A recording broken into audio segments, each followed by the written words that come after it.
Hello, Western Oregon sports fans, and welcome to this edition of Wolves Weekly. Joining me in studio again this week, I have head baseball coach Jeremiah Robbins.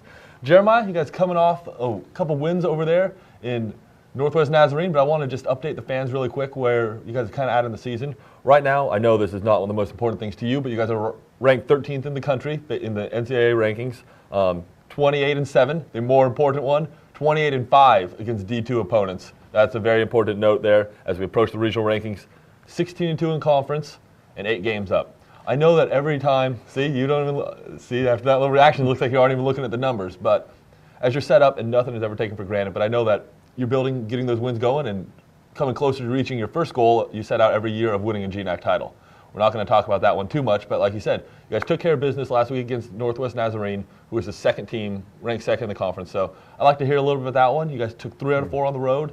And I know every time the other goal is you always want to win the series. You guys got that done. We did, and NNU, I think I talked about a little bit. We like to play in that yard, and more so on the offensive side than the pitching side, and obviously that showed throughout the weekend. But I just like the way our kids were very resilient going over there, and 3 of the 4 games we were up big in them, and we had a little mental lapse game 3 of the series, the first game on Saturday, and I felt we gave them a game there, but I love the way we bounced back in the final game, game 4. And against a very good NNU club. They can hit. They got a couple arms that are possible draft picks. And, our guys just came in focused, knew what they had to do, and took care of business the right way. I was very proud of their efforts.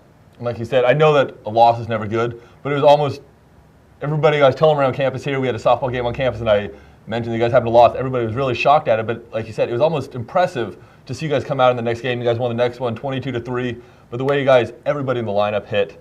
And sometimes it's kind of like a pitcher giving up 4 runs in the first inning. That's a horrible thing, but if the guy comes back and throws the next 6 innings, scoreless baseball does well, that's almost as impressive a thing. So I know you are never happy with the loss there, but it seemed like you said maybe your guys learned a little bit out of it. Do you think you can learn more of a loss? Does a win kind of to disguise flaws and a loss kind of help you draw out some?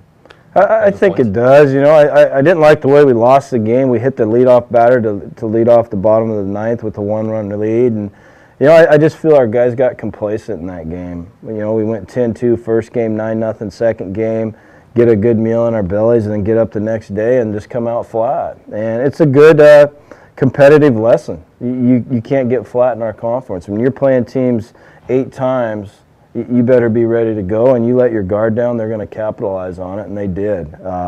But like you just said, for the way they bounced back game 4, obviously they got their wake-up call. We look forward to getting back out for our next series, but some of those hiccups are good for you down the road.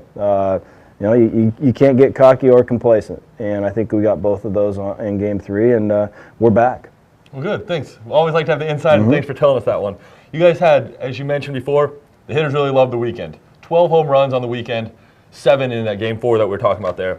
Talk to me a little about that yard, because it's pretty impressive how much you guys are driving the ball. It's not the number of home runs and, the doubles that you guys are hitting here at the home ballpark where we know it doesn't fly quite as well.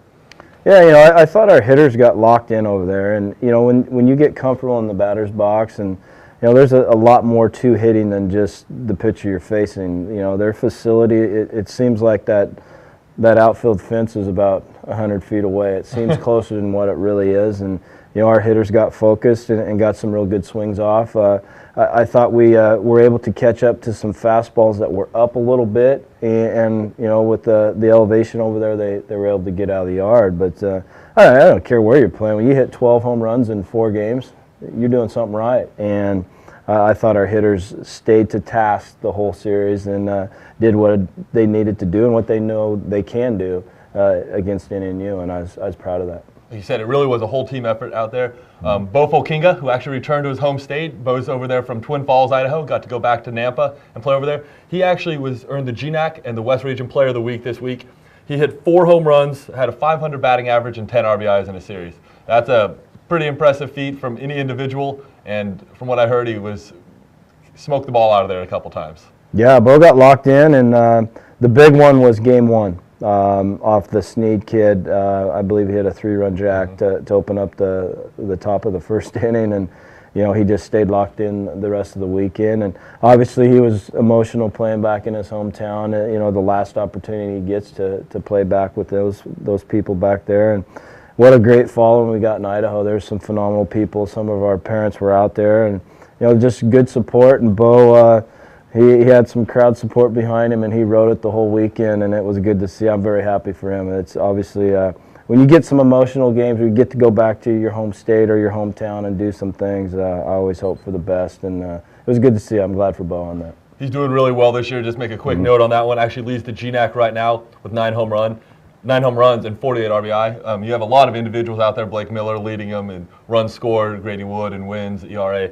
There's many Wolves out there doing something like that, but we know it's about the collective team effort. And the thing you guys have been working for all year, the regional rankings have not actually come out yet. That is something else. I know you aren't the one looking over the shoulder, but that is something I know you guys have built for, and that's a very important benchmark kind of in the year, because it's important where you do. This helps determine whether you guys will go to playoffs or not. The regionals and stuff like that. But, I want to make sure we talk about the team and everything else on here. So, Jeremiah, I just want to say, always appreciate you having you around, and it was good to hear about how you guys did over there, and hopefully you guys keep winning those series. We know it's all about taking 3 out of 4 at this time. So yes, sir. Thank you for coming to the studio, and thank you all for watching this edition of Wolves Weekly.